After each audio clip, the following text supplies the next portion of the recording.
So this is the bathroom finish. So these are the Variato tiles which we chose for the floor, which have this really beautiful kind of marbled concrete effect. On the walls here we've got milk tiles, which are just a very soft off-white tile with a very slight bumpy finish to them, which creates a nice glimmer in the room. We've carried it behind the vanity and onto the surface here.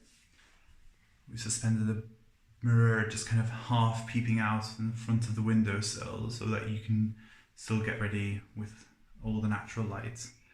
And then coming around the room, we've then used this sage green tile on the opposite wall, just to introduce a little bit of colour. Then we've built in these box shelves with a silver metallic trim, and we've got our towels and our plants in there, creating a really lovely steamed effect. And these plants love it here because of all the steam that's created from this beautiful rain shower here. And that's everything. It looks lovely, I think. It's a lot better from what was here before. And my client's very, very pleased with the end result, which is great.